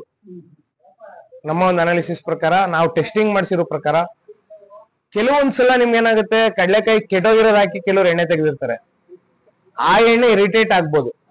ಕೆಲವ್ರಿಗೆ ಅಲರ್ಜಿಕ್ ಇರುತ್ತೆ, ಗ್ರೌಂಡ್ ನಟ್ಗೆ ಅಲರ್ಜಿಕ್ ಇರ್ತಾರೆ, ಅವ್ರಿಗೆ ಬಳಸಿದ್ರೆ ನೀವ್ ಹೇಳ್ದಂಗೆ ಸ್ಮೆಲ್ ಆಗಲ್ಲ. ಆ ತರದವ್ರು ಬೇರೆ ಎಣ್ಣೆ ಬಳಸಿ, ಸೂರ್ಯಕಾಂತಿ ಎಣ್ಣೆ ಬಳಸಿ, ಅದ್ರಲ್ಲಿ ಏನ್ ಸ್ಮೆಲ್ ಬರಲ್ಲ ನಿಮ್ಗೆ ಸೂರ್ಯಕಾಂತಿದು. ಕಡಲೆಕಾಯಿ ಎಣ್ಣೆ, ಕೊಬ್ಬರಿ ಎಣ್ಣೆ ಎಲ್ಲ ಖಂಡಿತವಾಗ್ಲೂ ಸ್ಮೆಲ್ ಬಂದೇ ಬರುತ್ತೆ ಸರ್, ಬರಬೇಕು ಕೋಲ್ಡ್ ಪ್ರೆಸ್ ಅಲ್ಲಿ. ನಿಮ್ಗೆ ಯಾವಾಗ ಎಣ್ಣೆ ಹೀಟ್ ಆಗುತ್ತಲ್ಲ, ಎಕ್ಸ್ಟ್ರಾಕ್ಟ್ ಮಾಡೋ ಟೈಮಲ್ಲಿ ನಿಮ್ಗೆ 38 ಡಿಗ್ರೀಸ್ ಕ್ರಾಸ್ ಆದಾಗ ಎಣ್ಣೆ ಹೀಟ್ ಆಗುತ್ತೆ. ಆ ಹೀಟ್ ಆದಂತ ಸಂದರ್ಭದಲ್ಲಿ ಆ ಸ್ಮೆಲ್ ಹೊಟ್ಟೋಗೋದು. ಇಲ್ಲೇ ಹೀಟ್ ಆಗ್ಬಿಟ್ರೆ ಅಲ್ಲಿ ಸ್ಮೆಲ್ ಬರಲ್ಲ, ಇಲ್ಲೇ ಸ್ಮೆಲ್ ಬಂದು ಇಲ್ಲೇ ಹೊಟ್ಟೋಗುತ್ತೆ. ನಿಮ್ಗೆ ಒಗ್ಗರಣೆ ಆಗ್ತಾ ಹೀಟ್ ಆದ್ರೆ ಅಲ್ಲಿ ಸ್ಮೆಲ್ ಬರುತ್ತೆ. ಸೊ ಅದ್ರದ್ದು ಯಾವ್ದೇ ರೀತಿ ತೊಂದರೆ ಇಲ್ಲ. ಅಲರ್ಜಿಕ್ ಇರೋರು ಬೇರೆ ಎಣ್ಣೆ ಬಳಸಿ, ಇಲ್ದೇ ಇರೋರು ಖಂಡಿತವಾಗ್ಲೂ ಆ ಸ್ಮೆಲ್ ಬಂದೇ ಬರುತ್ತೆ. ಅದು ನೀವು ಹೆಂಗೆ ರೂಢಿ ಮಾಡ್ಕೊಂಡು ಬಳಸ್ತೀರಾ ಅಥವಾ ಬದಲಾಯಿಸಿ ಬಳಸ್ತೀರಾ ನೋಡಿ ಬಳಸಿ.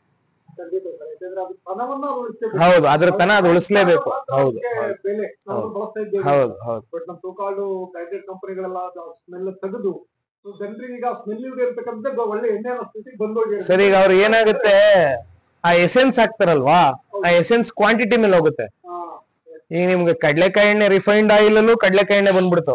ಅವರು ಕೋಲ್ಡ್ ಪ್ರೆಸ್ ಅಂತ ಲೇಬಲ್ ಕಂಪ್ನಿ ಹೆಸರುಗಳು ಬಳಸೋದ್ ಬೇಡ, ದೊಡ್ಡ ದೊಡ್ಡ ಬೃಹದಾಕಾರವಾಗಿ ಬೆಳೆದು ಬಿಟ್ಟಿದ್ದಾರೆ ಕರ್ನಾಟಕದಲ್ಲಿ ಪೂರ್ತಿ.